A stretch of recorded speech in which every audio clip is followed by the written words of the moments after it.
Welcome Black Hollywood Live fans. On today's Fit Club, we talk with Jasmine Leyva, documentary filmmaker of The Invisible Vegan. Stay tuned for more. You're tuned into Black Hollywood Live, Fit Club. Hey, little Tupac. What's up, Fit Clubbers? We are joined today by Jasmine Leyva, awesome documentary filmmaker. Got a little Tupac in the background talking about making changes, and she's making some great changes in the African American community and worldwide, really, with everybody. I love that you're a vegan. I love that you're promoting it.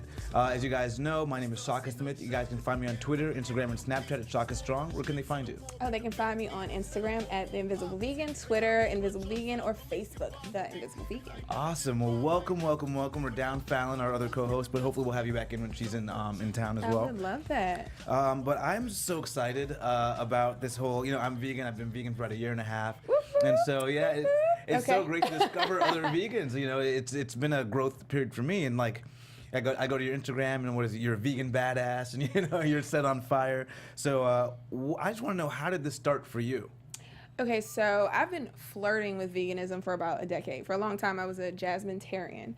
But when I became interested in plant-based eating, I would tell, my friends back home in D.C., most of my friends were black, and they would just laugh me out, and I was just wondering, like, why don't they think this is, why aren't they receiving this information the way I'm receiving this information? So I was looking at all the, I was reading a lot of vegan books and watching vegan documentaries, and I realized, like, wow, this information isn't formatted to us. Yeah. Like if I'm watching a documentary about plant-based eating and I see all like white male experts in their 60s, and then I don't see people of color introduced to the hour mark, and it's a narrative like, look at these poor people who can't afford to, give their kids anything but Burger King, automatically, like, I'm not connected to the material because I don't see anyone that can really, like, that I relate to in the message. So with The Invisible Vegan, like, I want to give young people like me, examples I didn't have growing up. Like I didn't see a lot of black vegans. To me, the vegan movement might as well have like, just a skinny white woman with yoga pants on. Like that was relate. Yeah. Like I just thought, veganism, that's a white people thing. Like I didn't know it related to us because I didn't see us represented in the movement. And there are a lot of black vegans. Yeah. It's penetrating hip hop, but there's still a lot of people who don't know that. So with this documentary, I want it to be a little bit more mainstream. Like, hold on, black folks. We're more than soul food. We're more than pig feet. We're more than fried chicken. Like that's a part of slave culture, but we need to get back to African culture. And in Africa, we were eating fresh crops. Yeah. We were eating vegetables. We were teaching people how to make the vegetables. So just reconnecting our people with their real roots. And how did it break through for you? Because I know for me, and it's interesting that you say that, because I got introduced to it through Annette Larkins, who is this black lady who's a vegan. I didn't even realize, maybe because she's black, it resonated with me. Maybe because she was in Florida, I'm from Florida, it broke through for me, and that's how. How did it break through for you? Kind of similar. I was working on this lifestyle series called My Black is Beautiful. Okay. For this show, we had to interview Bobette Davis. She works at a vegan restaurant in Inglewood. Mm-hmm. Woman of color. I saw her. She was in her 60s, and I was like, damn, she's bad. Like, I was looking at her body in her 60s, like her body was trumping mine. Yeah. And like the other lady that worked there, same thing. She was like in her 50s. I thought she was like 27. So I was like, hold on. Stop it. What's going on? Where's this secret fountain of youth that everyone's drinking from? And they both told me, like, no, we eat primarily vegan diets, mostly plant-based. Yeah. So I was just like, let me try this out because I want to look like her when I'm 65. She was a woman of color. She was someone I related to. So I started eating vegan, and then I was doing it just for cosmetic reasons. Yeah. And then all of a sudden, I'm like, this acne that I've been struggling with is kind of going away. And these digestive issues, like this big painful gas bubbles that I usually have in my stomach, they're not there anymore, on top of other things I'm not going to go into that might gross you out. So, once I saw those effects, I was sold. I was like, this is the life. And so how did you come to even documentary filmmaking? Because, being vegan is one thing, but then you married it like it's a 90-minute documentary. Mm-hmm. So how did you stumble on that part of your field? I worked in TV for a little bit shy of a decade, and I've worked on documentary series. So when you're a creative person and you're working on someone else's vision, while it's mildly satisfying, on the end of that, like on the other end of that, like a part of your soul is like literally dying because you're just like, I'm putting all this effort into somebody else's vision while my vision is just sitting on some piece of paper somewhere just not coming to fruition. So I finally decided like it's time to kind of invest in myself. And so what would you say was the biggest challenge in doing that? Doing it.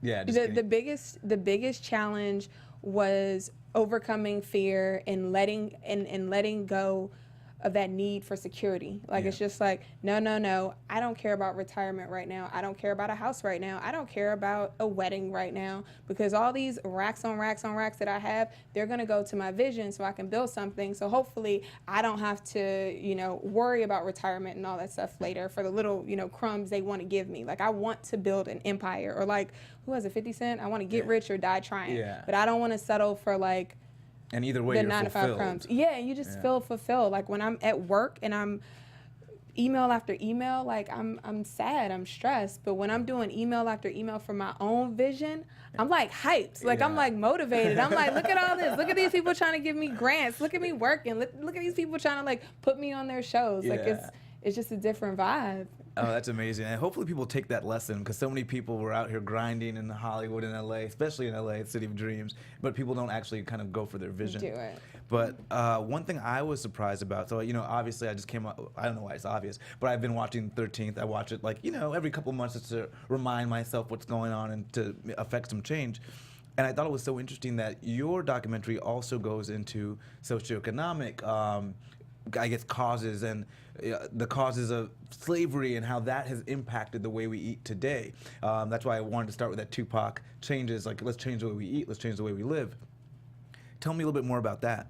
Well, now we're kind of in this space where a lot of people want to divorce race from everything that's going on. They want to do the whole all lives matter thing. They want to say, why do black people always have to bring race into everything? And it's just like, because race is a part of almost everything. Like when you look at the way people eat and I see like, wait a minute, I go into this white community and there are all these like healthy food options, and then I go to the black community with all my family, my nieces, my nephews, my aunts and uncles, and all they have access to is overpriced organic produce that isn't even fresh, and McDonald's and dialysis centers on every corner. So for me, that's a form of environmental racism. Every child, and classism as well, every child should have access to fresh, healthy food. And someone needs to raise that point instead of going like, well, why do we have, let's just talk about the vegan part. You can't talk about the vegan part because it's different for people in different areas from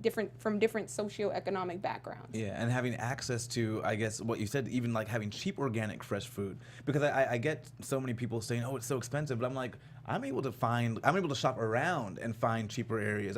This farmer's market here, or even that store there. And so I think that whole idea of a food desert is very real. Like even when I went back, where my mom lives in D.C., and I went to a grocery store near her, and I'm just like, tomatoes for $7 because they were organic. Yeah. And for me, I'm like, I live in an area in LA where they have organic tomatoes, more, it's a gentrified area. Yeah. You would never see tomatoes for like $7. So why would you do that in the black neighborhoods? It makes no sense. And it's like you almost don't want people to buy it. Like you don't want us to be healthy. Exactly, putting us at a severe disadvantage. Right. And we already know there's a stigma in the African American community for going to get that medical attention and seeking more of that advice. How do you address the unwillingness, I think, for a lot of African Americans to embrace this or even seek it?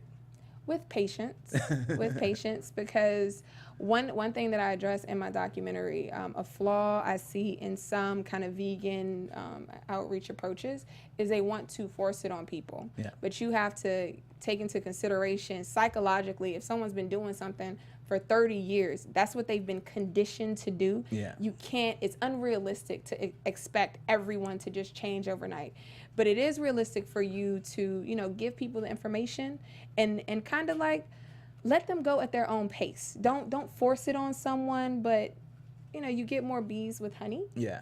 So that's my approach. And even in my documentary, I say that. I'm like, I'm here to give people the information so they can make a choice from a place of knowledge and not ignorance. Yeah. Whether they do become vegan or not, it's up to them. Yeah, and I guess in that same vein, so you were kind of put up on veganism, 10 years ago, but it took you a while to get like fully vegan. How was that process for you, and setbacks or?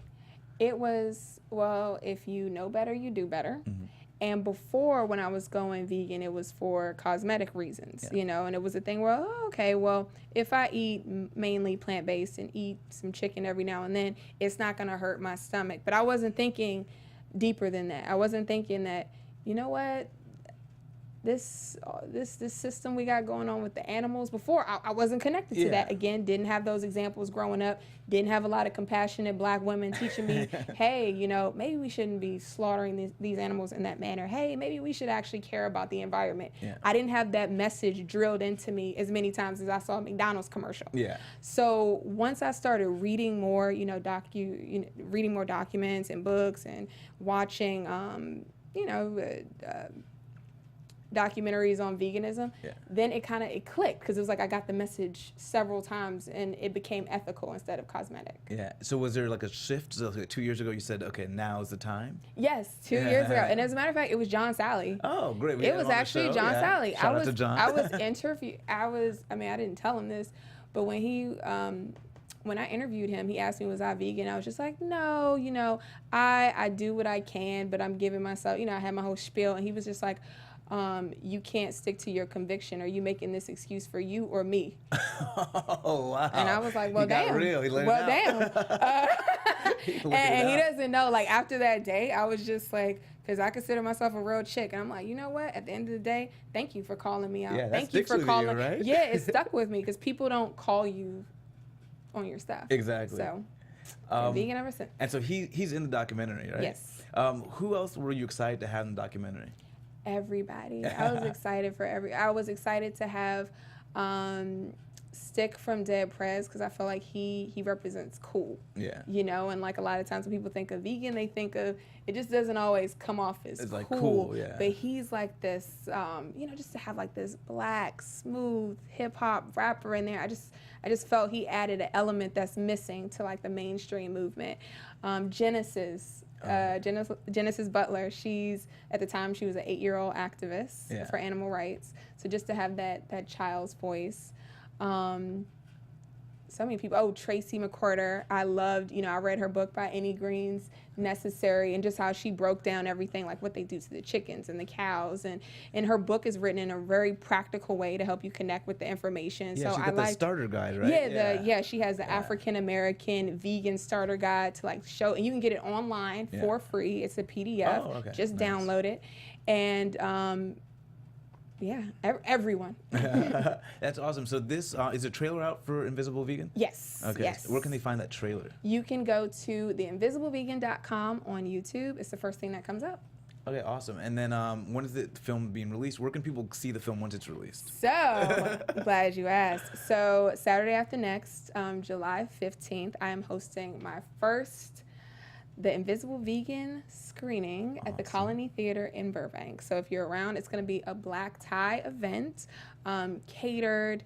Ticket prices are $25, and it's to raise finishing funds for the film. Because in the film, there's a lot of third-party footage, photos, and music, and a lot of people don't know how expensive that is. Yeah, you got to pay for that. It's pretty pricey. Like, we're talking $50 to $1,000 per photo. We're talking like $15 to $100 per second on footage, and the way my bank account is set up, I need a little help with that. So I'm gonna launch a crowdfunding campaign in the next 2 weeks as well. Awesome. What's the most exciting part for you of this journey? What's been the most exciting part of it so far?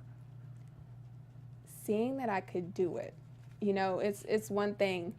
Everyone has a dream, but there are not a lot of people who actually get to see, that dream come to life. Like every girl that says, when I grow up, I want to be an actress, or I want to, build this building or open this restaurant. I feel like there is a very small percentage that actually gets to see, their seed bloom into a flower. Yeah. And just seeing, my first film, and knowing that I put all my blood, sweat, and tears into it, all my money into it, that's bittersweet. Yeah. That's bittersweet.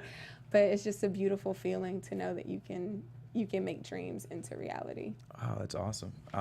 Still working on that myself, so I gotta take a page out of your book. I'll put you on the spot here. So you've got someone who's interested. How do you get them to be vegan? 'Cause I have so many friends. I tell them, small doses here. But how do you make that pitch?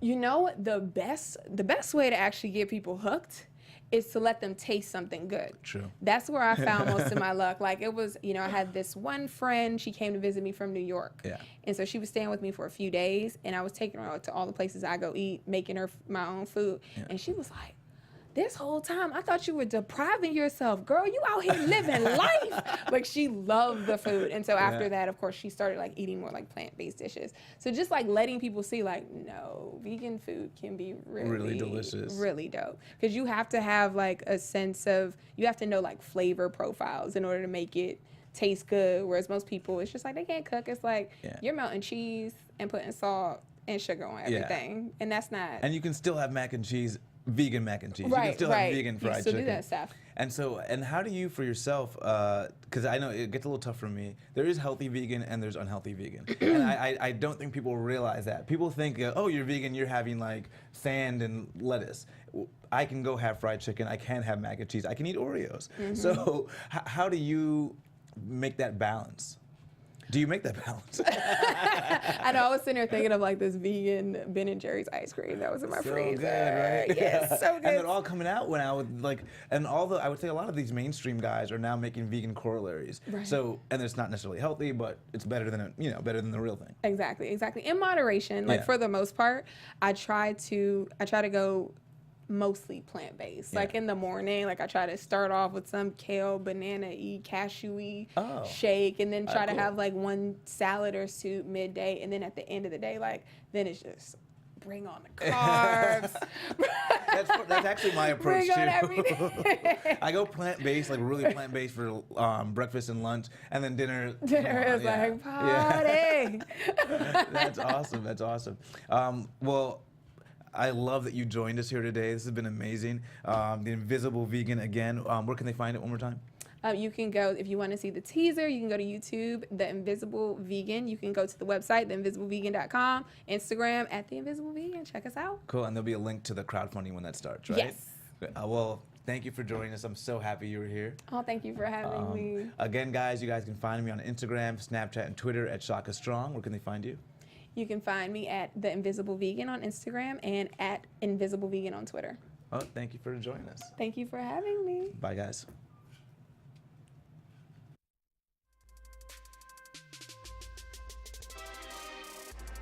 From executives Kevin Undergaro, Dario Kristen, Tiana Hobson, and the entire BHL staff, we would like to thank you for supporting Black Hollywood Live, the first online broadcast network dedicated to African American entertainment. For questions and comments, contact us. info@blackhollywoodlive.com. Like us on Facebook, tweet us, or Instagram us @BHL Online. And I am the official voice of Black Hollywood Live, Scipio, Instagram me @KingXOBay. Thanks for tuning in. Hollywood Redefined. The views expressed here are those of the host only and do not necessarily reflect the views of BHL or its owners or principals.